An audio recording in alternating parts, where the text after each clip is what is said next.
भाभी, भाभी, क्यों ना आप चिंकी को हमेशा के लिए मेरे पास ही छोड़ दो। क्या बताऊं भाभी, मैं चिंटू से भी ज़्यादा प्यार करती हूँ चिंकी को। जब ये चली जाती है ना तो मेरा बिल्कुल भी मन नहीं लगता। अरे दीदी, कल से फ़ोन आ रहे हैं आपके भैया के, उनका भी बिल्कुल मन नहीं लग रहा है चिंकी के बिना। शायद कल सुबह आएंगे वो हमें लेने। क्या, कल सुबह?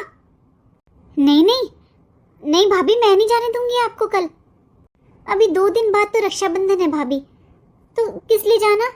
मैं बात कर लूंगी मोहित से। कहीं नहीं जा रहे हो आप लोग। अगर उसका मन नहीं लग रहा है ना तो वो भी यहाँ पर ही आ जाएगा। समझा करो दीदी, मुझे यहाँ पर आए हुए काफ़ी दिन हो चुके हैं और मम्मी जी भी वहाँ अकेले परेशान हो रहे होंगे। नहीं भाभी, मम्मी बिल्कुल परेशान नहीं हो रही है। अभी थोड़ी देर पहले बात हुई थी मेरी मम्मी से, वो तो एकदम मज़े में है। लेकिन दीदी फिर भी मुझे यहाँ पर आए हुए काफ़ी दिन हो गए, अब जाना ही सही रहेगा। और ऐसा करना ना दीदी, राखी वाले दिन आप आ जाना वहाँ पर, आपको भी अच्छा लगेगा। भाभी, कोई बात हुई है क्या जो आप ऐसे अचानक से जाने की जिद कर रहे हो? कोई बात है तो भाभी बताओ मुझे। दीदी, जब से आपकी सास इस दुनिया से गई हैं तब से ज़्यादातर मैं यहाँ पर ही रहती हूँ। मेरे जाने के बाद मम्मी जी पापा जी यहाँ पर आ जाते हैं। हमेशा हम लोग कोई ना कोई यहाँ पर रहता ही है। इसलिए कह रही हूँ दीदी, आपके आस पड़ोस गली मोहल्ले में सब लोग क्या सोचेंगे कि जब से आपकी सास इस दुनिया से गई है आपके मायके वाले कोई ना कोई यहाँ पर रहता ही है। सच बताऊँ दीदी, ऐसे ननद के ससुराल में इतने दिन रहना अच्छा सा नहीं लगता मुझे। अरे भाभी, ये आप किस जमाने की बातें कर रहे हो? आस पड़ोस गली मोहल्ले के लोग मेरे बारे में क्या सोचते हैं, क्या कहते हैं? भाभी, मुझे इन सब बातों से कोई फर्क नहीं पड़ता। देखो भाभी, आप ये फालतू की बातों पर ध्यान मत दिया करो। भाभी, मेरा आपके बिना और चिंकी के बिना बिल्कुल भी मन नहीं लगता है। मैं क्या करूं? आप दुनिया की बेस्ट भाभी हो। मेरे लिए चिंटू और चिंकी दोनों में कोई फर्क नहीं है भाभी। अरे तुझे याद नहीं है क्या? भूल गई? इसकी सास हॉस्पिटल में आखिरी सांसें ले रही थी और ये अपने मायके वालों के साथ 4 धाम की यात्रा करने गई थी। अरे चाची, ये कोई भूलने की बातें हैं? सब याद है मुझे। सबसे ज़्यादा तो मुझे उस बेचारी बबली के लिए बुरा लगता है। बेचारी को 2 साल हो गए यहाँ अपने मायके आए हुए। जब से उसकी माँ मरी है उसका तो सच में मायका ही ख़त्म हो गया। सही में चाची, मुझे भी ना बड़ा गुस्सा आता है। जब देखो इसके मायके वाले ही बैठे रहते हैं यहाँ पर और ननद को 2 साल से बुलाया तक नहीं है। बेचारी हर समय रोती रहती है, इतनी याद आती है उसे यहाँ की। अरे वो भी पागल है, क्यों इंतजार कर रही है कि भाभी बुलाएगी भाभी बुलाएगी? अरे उसका घर है, उसके माँ बाप का घर है, उसे हक से आना चाहिए। मैंने भी यही बात बोली थी उससे, तुझे कोई नहीं बुलाता है तो अपनी मर्जी से आ जा। आखिर ये घर बार सब कुछ है तो हमारे ताऊजी ताई जी का ही ना। एक तो सीधी बहुत है वो। सही कह रहे हो चाची, सीधी है बबली। क्योंकि अगर उसकी जगह मैं होती ना चाची, अब तक ऐसे भाई भाभी की वाट लगा देती। ऐसा लगता है पूनम जैसे कल की बात हो, जब बबली आया करती ससुराल से, तब जीजी इसी पेड़ के नीचे खड़ी होकर अपनी बेटी का इंतजार किया करती। सही कहा है किसी ने, माँ बिन मायका सूना हो जाता है। जब तक मायके में माँ होती है ना तब तक ही मायका अपना होता है। माँ के बाद मायका पराया हो जाता है। लेकिन चाची, आज तक मेरी एक बात समझ में नहीं आई। मैं मानती हूँ भाई, भाभी दूसरे घर से आई है, भाभी नहीं समझ सकती फीलिंग, लेकिन इन भाइयों को क्या हो जाता है? माँ के मरने के बाद ये भाई भी अपनी बहनों को क्यों भूल जाते हैं? अरे बेटा, मैं तो खुद नहीं समझ पाई। जो बहन भाई एक घर में जन्म लेते हैं, एक साथ खेलते हैं कूदते हैं बड़े होते हैं, पता नहीं फिर एक दिन वो एक दूसरे को कैसे भूल जाते हैं। वैसे चाची, मुझे बहुत बुरा लगता है बबली के लिए। बेचारी का रक्षाबंधन छूट गया, भाई दूज छूट गया, वो भी भाई भाभी भतीजा सब कुछ होते हुए।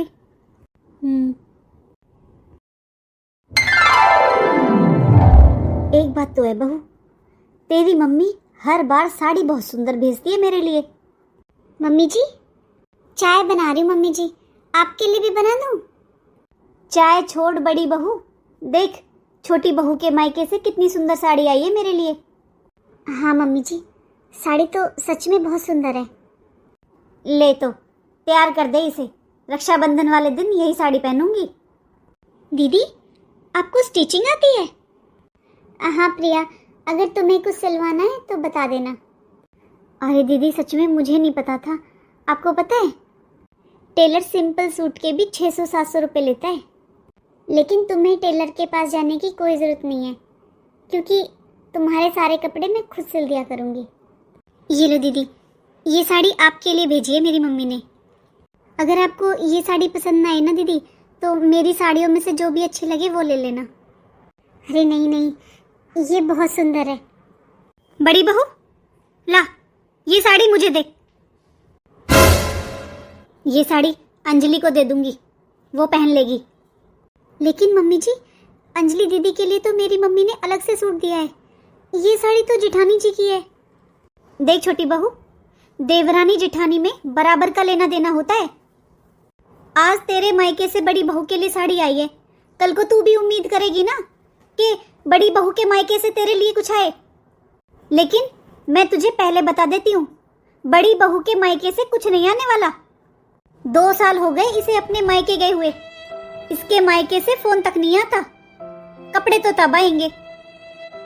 हाँ छोटी, मम्मी जी सही कह रही हैं, मुझे ये साड़ी नहीं चाहिए। जब इसकी माँ जिंदा थी ना, तब तो 1-2 बार ही आया था इसका भाई त्योहार लेकर, लेकिन अब तो 2 सालों से कोई नाम भी नहीं लेता इसका। मैं मानती हूँ भाभी दूसरे घर से आई है, लेकिन इसका भाई तो अपना है। इसका भाई भी इसे नहीं पूछता, भाई तक बात नहीं करता इससे। पता नहीं ऐसे कैसे करतूत करके आई है। ये देखो, बस सही बात भी बुरी लग जाती है, बन गया मुंह। छोटी बहू जाने दे इसे, इसके तो रोज के ड्रामे हैं। मुझे सब पता है, अभी मैंने कहा था ना कि मेरी साड़ी तैयार कर दे, इसलिए गई है मुंह बनाकर, ताकि मैं दोबारा कहूँ ही ना। नहीं सिलना तो मत सिल। अरे पैसे दे के दुनिया सिलती है, टेलर से सिलवा लूंगी, भाड़ में जाने दे इसे। तुझे क्या हुआ बहू? ले तू ये साड़ी ले जा, उठा कर रख दे, अंजलि आएगी ना तब उसे दे देना। एक ये बड़ी बहू, जब जब इसकी शक्ल देखती हूँ ना, मेरा तो बीपी हाई हो जाता है। मुझे तो अब ये बोझ लगती है। अरे दुनिया की बहुएं मायके से कुछ तो लाती हैं, इसके तो कपड़े लत्ते खाना पीना सब यहाँ से होता है। 2 साल हो गए इसे यहाँ पर खाते खाते। इसके माँ बाप तो मर गए, अपनी जिम्मेदारी हमारे सर पर डाल गए, फ्री फंड में खिलाते रहो इसे।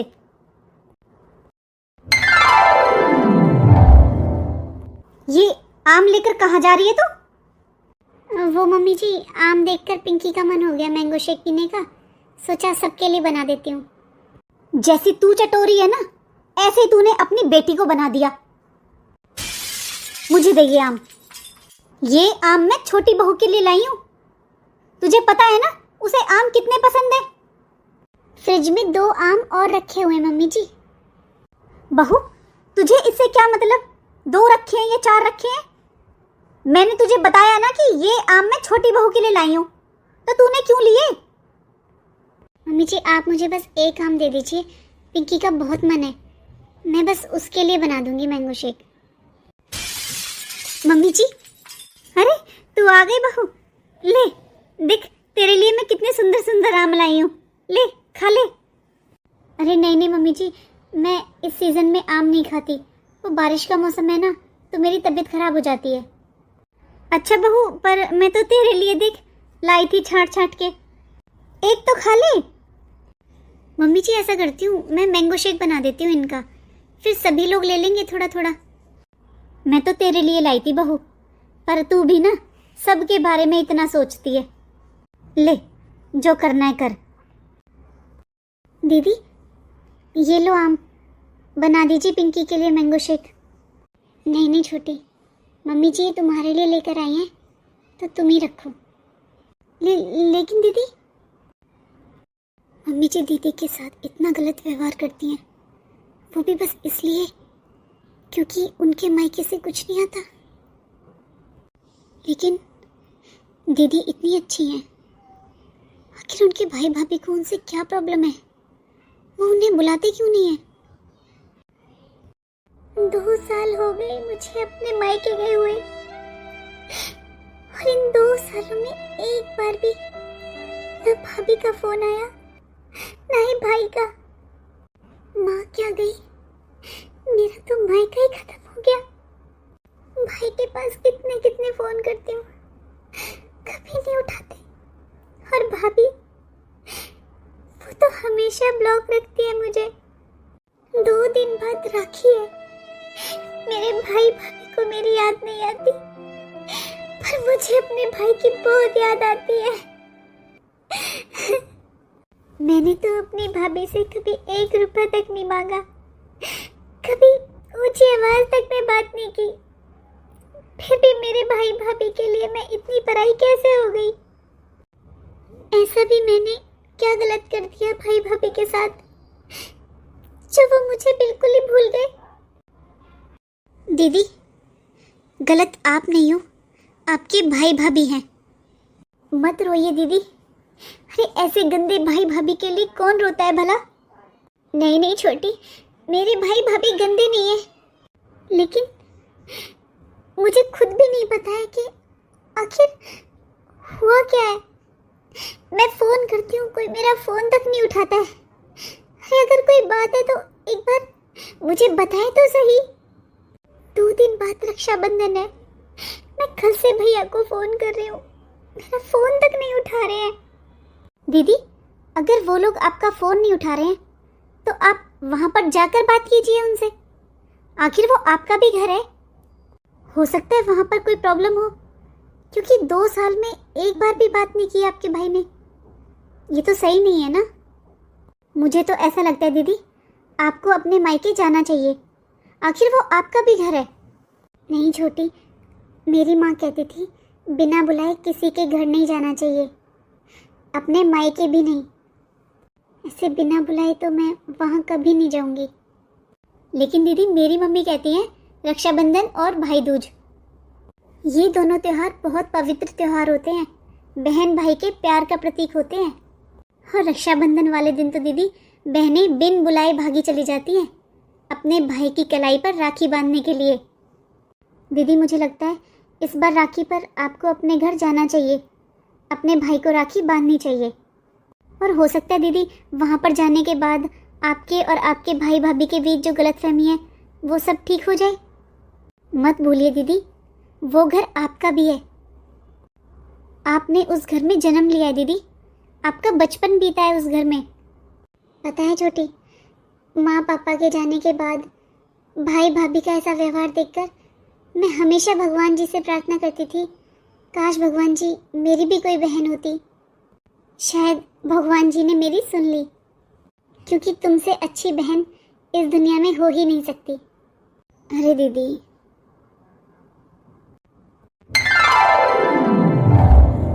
अरे मम्मी, इनका फ़ोन आया था, इन्हें तो आज टाइम लग जाएगा ऑफिस में। आज भी छुट्टी नहीं है, बताओ। आप मोहित को और भाभी को भेज दो जल्दी। हाँ ठीक है।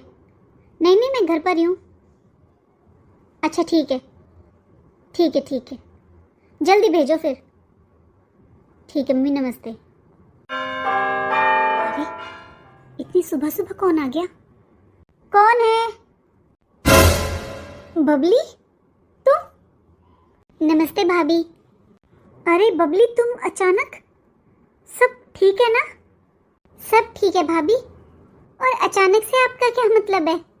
आज रक्षाबंधन है, मैं अपने भाई को राखी बांधने आई हूँ। अरे तुम ऐसे ही बिना बताए किसी के भी घर चली जाती हो क्या? कम से कम आने से पहले एक फ़ोन तो करना चाहिए था। भाभी, आपने मेरा नंबर ब्लॉक किया हुआ है, शायद आप भूल गए। और भाई के पास तो मैं 2 दिन से कंटिन्यू फ़ोन कर रही हूँ, लेकिन वो उठा नहीं रहे हैं। और भाभी, किसी के भी घर नहीं, मैं अपने घर आई हूँ, ये मेरा भी घर है भाभी। मम्मी पापा नहीं है तो क्या हुआ, मेरे भाई भाभी तो हैं। मुझे इसके तेवर सही नहीं लग रहे हैं, पक्का कुछ ना कुछ तो चल रहा है इसके दिमाग में। अरे भाभी, 2 साल बाद आपकी ननद अपने घर आई है, कम से कम अंदर तो बुला लीजिए। कोई बात नहीं भाभी, आपको फॉर्मेलिटीज करने की कोई जरूरत नहीं है। आखिर ये मेरा भी घर है, मैं इस घर के कोने कोने को जानती हूँ। मैं खुद ही बैठ जाती हूँ। भाभी आप फोन करो ना भाई को, पूछो ना कब तक आएंगे। मैं तुम्हें यही बताने वाली थी बबली कि आज ये घर पर नहीं आएंगे। ये तो 1-2 दिन के लिए ऑफिस के काम से शहर से बाहर गए हुए हैं। क्या इसका मतलब मैं इस बार भी अपने भाई को राखी नहीं बांध पाऊंगी? नहीं। तो तुम्हें क्या लगा ननद रानी, जो रिश्ते टूट चुके हैं मैं उन्हें इतनी आसानी से जुड़ने दूंगी? अरे तुमसे रिश्ते जोड़कर हमारे खर्चे ही बढ़ेंगे, कोई फायदा नहीं होने वाला। अरे बबली मैं तुम्हें बताना भूल गई, मुझे भी अपने मायके जाना है अभी अपने भाई को राखी बांधने। ऐसा करो, तुम अपनी राखी जो लेकर आई हो ना वो यहाँ टेबल पर रख दो और जाओ, क्योंकि तुम्हारे भैया तो 2-3 दिन में आएंगे और मुझे भी जाना है अपने भाई को राखी बांधने। इसलिए बुरा मत मानना, लेकिन तुम्हें अभी जाना होगा क्योंकि घर पर कोई भी नहीं होगा तो मुझे लॉक लगाना होगा ना। अगर मैं अभी वापस चली गई तो वहाँ ससुराल में मम्मी जी मुझे जीने नहीं देंगी, तरह तरह के ताने देंगी। और 2 साल बाद इतनी हिम्मत करके मैं यहाँ आई हूँ तो भाई से मिले बगैर तो मैं नहीं जाऊँगी। अच्छा तो 2 मिनट बैठो, मैं तुम्हारे लिए चाय बना देती हूँ, चाय पी कर जाना। बुरा मत मानना बबली, तुम 2 साल बाद आई हो, वो भी गलत टाइम पर। क्या भाभी आप भी अजीब बातें करते हो, गलत टाइम क्या होता है? ये मेरा भी घर है भाभी, अपने घर में कभी भी आओ कभी भी जाओ, इसमें गलत सही क्या होता है? आपको बस अपने मायके जाना है ना अपने भाई को राखी बांधने, तो भाभी आप टेंशन फ्री होकर जाओ। आपको यहाँ की चिंता करने की कोई ज़रूरत नहीं है और ना ही लॉक लगाने की, क्योंकि मैं हूँ यहाँ पर। क्योंकि भाभी मैं पूरे 2 साल बाद आई हूँ तो अपने भाई से मिले बगैर तो बिल्कुल नहीं जाऊँगी। अरे दीदी ऐसा कैसे हो सकता है? मैं चली जाऊँगी और आप पीछे से यहाँ पर रुकोगे? ऐसे थोड़ी ना होता है दीदी, मेरे घर में इतना सामान वगैरह, दूसरे के घर में ऐसे थोड़ी ना रुका जाता है। दूसरे का घर? भाभी इस घर में मैं 20 साल रही हूँ, और अगर आपको फिर भी बहुत चिंता हो रही है ना भाभी, तो ऐसा कीजिए आप अपने रूम का लॉक लगा दीजिए। बाकी मैं तो यहाँ सोफे पर भी सो जाऊँगी, और किचन तो है ही, मुझे जो खाना होगा मैं खुद बना लूँगी। लेकिन भाभी जब तक भैया नहीं आ जाते ना तब तक मैं नहीं जाऊँगी। वैसे भी भाभी 2 साल हो गए मुझे यहाँ पर आए हुए। अरे मुझे भी तो अपने मायके की याद आती है। मेरा भी तो मन है ना कि मैं अपने मायके में 2-4 दिन रुकूं। अरे भाभी आप क्यों लेट हो रहे हो? मैंने कहा ना आप जाओ, अपने भाई को जाकर राखी बांधो अच्छे से, मैं यहाँ संभाल लूंगी। अरे तुम्हारी प्रॉब्लम क्या है? मैंने 2 बातें आराम से क्या कर ली, तुम तो सर पर ही बैठ गई मेरे। और ये कौन सी जबरदस्ती है कि मैं तो रुकूंगी रुकूंगी? अरे क्या है ये सब, तुम्हारी समझ में नहीं आता? ये घर अब मेरा है। आपका घर? हाँ मेरा घर। हाँ ये घर तेरी भाभी का है। इन्होंने तो कहा था कि ये शाम तक आएंगे, लेकिन अभी कैसे आ गए? कहीं ऐसा ना हो आज इन्हें सच का पता चल जाए। भैया क्यों आई है तू 2 साल बाद? अब क्या चाहिए तुझे? भैया आज रक्षाबंधन है, इसलिए मुझसे रुका नहीं गया, इसलिए बिन बुलाए आ गई राखी बांधने। और मुझे आपसे कुछ नहीं चाहिए, मैं तो 2 साल बाद अपने भाई से मिलने आई थी बस। हाँ तो अब मिल लिया ना तुमने अपने भाई से, अब ऐसा करो अपना बैग उठाओ और जाओ, मुझे भी जाना है अपने मायके राखी बांधने। और प्लीज ये अपना रोना धोना बंद करो, मेरे घर में मनहूसियत मत फैलाओ। ये रोना धोना अपने घर में जाकर करना, मुझे राखी बांधने जाना है अपने भाई को, लेट हो रहा है बहुत। यकीन नहीं होता भैया, आप मेरे वही भाई हो। कभी माँ भी अगर मुझे डांटती थी, आपको वो भी बर्दाश्त नहीं होता था। आप माँ पापा को भी मुझे कुछ नहीं कहने देते थे, और आज आपके सामने भाभी मुझे इतना भला बुरा सुना रही है, आपको कोई फर्क नहीं पड़ रहा। मैं आपकी वही छोटी बहन हूँ भैया, मैं आपकी वही छोटी बहन हूँ। इतना कैसे बदल गए भैया आप, इतना कैसे? बबली, मुझे यकीन नहीं होता कि तू इतना सब करने के बाद भी मुझसे पूछ रही है कि मैं कैसे बदल गया। मैंने ऐसा क्या कर दिया भैया? बताओ मुझे, मैंने ऐसा क्या कर दिया? मैं तो माँ के जाने के बाद 2 साल बाद अपने मायके वापस आई हूँ। मैंने क्या कर दिया भैया? आज तो मैं गई। अच्छा, तूने कुछ किया ही नहीं है? सुनिए जी, क्यों गड़े मुर्दों को उखाड़ना? पुरानी बातों को जाने दीजिए। क्यों बेफालतू की बातें करना? मुझे भी लेट हो रहा है, मुझे राखी बांधने जाना है ना अपने मायके। तो आप आई गए ऑफिस से, तो चलो चलते हैं, चलिए। तुम साइड हो जाओ प्रिया। तुम बताओ ना बबली, जो तुमने किया क्या वो सही था? कैसे रोकूं इन्हें? वहां माँ, हमारी माँ हॉस्पिटल में आखिरी सांसें गिन रही थी, और तुम उस समय यहां अकेले घर में रहकर क्या कर रही थी? अपने ही घर में चोरी। अरे तुमने तो अपनी भाभी का मंगलसूत्र तक नहीं छोड़ा, मां के साथ साथ अपनी भाभी के भी सारे जेवर चुरा लिए। क्या? ये आप क्या कह रहे हो भैया? अगर उस समय इसके पापा मेरी मदद नहीं करते ना, तो शायद ये घर भी बिक चुका होता। तुमने तो इस घर में कुछ छोड़ा ही नहीं था, फिर किस हक से आई हो यहां पर, और किस हक से यहां रुकना चाहती हो? और अब भी तुम चाहती हो कि तुम्हारी भाभी इस घर को तुम्हारे भरोसे छोड़कर अपने मायके चली जाए, ताकि तुम्हें फिर से चोरी करने का मौका मिल सके। ये आप क्या कह रहे हो भैया? आपको पता भी है? देख बबली, मेरे साथ ये नाटक मत कर।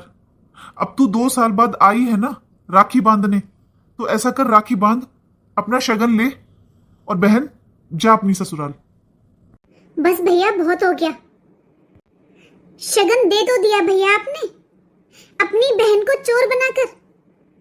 इससे अच्छा तो भैया आप मुझे धक्के मारकर इस घर से निकाल देते, तब भी बर्दाश्त हो जाता। लेकिन इतना बड़ा इल्जाम! क्या कहा तूने? मैं इल्जाम लगा रहा हूं तेरे ऊपर? भैया, आपने मुझे देखा था चोरी करते हुए। अरे आप इतने यकीन के साथ कैसे कह सकते हो कि चोरी मैंने की थी? क्योंकि उस समय घर पर अकेले तू ही थी। तेरी भाभी ने देखा था तुझे चोरी करते हुए, लेकिन उस समय तो ये मां के जाने के गम में थी। दुख था इसे मां के जाने का, इसलिए तुझसे कुछ नहीं कहा। अच्छा भाई, भाभी को अपनी सास के जाने का इतना गम था कि वो ननद को घर में चोरी करते हुए आराम से देखती रही। भाई, क्या आपको सच में लगता है कि उस समय मैं ये सब करूंगी? जैसे वो आपकी माँ थी, वैसे वो मेरी भी माँ थी। बताओ ना भाभी, आपने ये सब क्यों किया? मैंने क्या किया? मैंने कुछ नहीं किया। आपने सच में मुझे देखा था चोरी करते हुए। बस बबली, अपनी भाभी से कुछ कहने की कोई जरूरत नहीं है। अरे मुझे बुरा इस बात का नहीं लगा कि तू घर के सारे जेवर पैसे सब ले गई। मुझे दुख इस बात का हुआ कि चोरी करके ले गई। अरे तुम तो यहाँ से सब कुछ चुरा कर भाग गई। तुम्हें पता भी है उस समय अगर मेरे पापा मेरे भाई हमारी हेल्प नहीं करते तो ये घर बिक चुका होता। अरे हमारे पास बच्चों की फीस भरने के भी पैसे नहीं थे। क्या? हे भगवान, इस मेरे भाई को भी अभी आना था क्या? प्रिया, हमने तेरी कब मदद की? मैं कुछ समझा नहीं। क्या बातें हो रही हैं यहाँ पर? अरे मोहित, तुझे याद नहीं है क्या? जब हमें जरूरत थी पैसों की तब पापा ने 20 लाख रुपए दिए थे मुझे। अच्छा वो, लेकिन वो तो तूने गोल्ड लोन लिया था ना। तू इतने सारे जेवर लेकर आई थी, तभी तो पापा ने तुझे गोल्ड लोन दिलवाया था। और तूने ही तो कहा था कि जो तेरी सास के पुराने जेवर हैं उनको तोड़वाकर नए बनवाने के लिए। प्रिया, क्या तुम्हारा भाई सच कह रहा है? इसका मतलब तुमने मुझसे झूठ कहा था कि सारे जेवर बबली लेकर गई है। इसका मतलब तो घर में चोरी बबली ने नहीं, तुमने की थी। जी वो जीजा जी, आपने मेरी बहन पर हाथ उठाया, वो भी मेरे सामने। बुरा लगा ना तुझे? तो ऐसा कर, अपनी बहन का सामान पैक कर और अपने साथ लेकर जा। अभी की अभी लेकर जा, क्योंकि आज के बाद मैं इसकी शक्ल भी देखना नहीं चाहता। इसकी वजह से 2 साल से मैं अपनी छोटी बहन को चोर समझता रहा। इसने सारे जेवर खुद अपनी मर्जी से अपने मायके में दे दिए और इल्जाम मेरी बहन पर लगा दिया। बस बहुत हुआ, अब अपनी बहन को मेरी नजरों के सामने से लेकर चला जा। नहीं भैया, आप मेरी वजह से भाभी को घर से मत निकालिए। नहीं बबली, ये इस घर में रहने लायक नहीं है। इसने तेरे साथ इतना गलत किया है बबली, ये इस घर में नहीं रहेगी। भैया, मेरे साथ गलत भाभी ने नहीं, आपने किया है। भाभी ने आपसे कहा कि मैंने घर में चोरी की है और आपने मान लिया। अगर आज मैं यहाँ पर ना आई होती तो मुझे तो कभी पता ही नहीं चलता कि आप लोग मेरे बारे में क्या सोचते हो। भाभी तो दूसरे घर से आई थी भैया, वो मुझे इतना नहीं जानती थी, लेकिन आप तो जानते थे ना। 2 साल से माँ के जाने के बाद आपकी बहन कहाँ है, किस हाल में है, आपने एक बार भी जानने की कोशिश नहीं की। बबली, मुझे माफ कर दो प्लीज। क्यों भाभी, क्या मिला आपको ये सब करके? बताओ ना भाभी। बबली, तुम बहन भाई का प्यार देखकर मुझे लगता था जैसे तुम्हारे भैया सब कुछ तुम्हारे ऊपर ही लुटा देंगे। मुझे लगता था ननद से जोड़ने में नुकसान ही होगा। वार त्योहार, लेना देना, भात छोचक, बहुत कुछ करना पड़ता है, इसलिए मैंने ये सब किया। पर मुझे माफ कर दो बबली, मुझे माफ कर दो। जो हो चुका है मैं उसे नहीं बदल सकती, लेकिन मैं तुमसे वादा करती हूँ बबली, आइंदा तुम्हारे मान सम्मान में, इज्जत में कोई कमी नहीं रखूंगी। बस मुझे माफ कर दो बबली। वाह भाभी वाह, आपने कितनी आसानी से कह दिया कि जो हो चुका उसे नहीं बदल सकती। भाभी, मुझे आपसे कुछ नहीं चाहिए, लेकिन मुझसे ये उम्मीद मत करना कि मैं आपको माफ कर सकती हूँ। और आप चिंता मत कीजिए भाभी, मुझे आपसे कुछ नहीं चाहिए, ना कोई वार त्योहार, छोचक भात, कुछ नहीं चाहिए आपसे। यकीन माना भाभी, यहाँ आने से पहले अगर मुझे पता होता कि मेरे भाई मेरे बारे में इतना गलत सोचते हैं तो मैं यहाँ कभी आती ही नहीं। मुझे नहीं चाहिए ऐसे रिश्ते जिन रिश्तों में विश्वास ही ना हो। और आज के बाद मैं यहाँ कभी नहीं आऊंगी, कभी नहीं। रुक जा बहन, आज मुझे शर्म आ रही है तुझे अपनी बहन कहने में।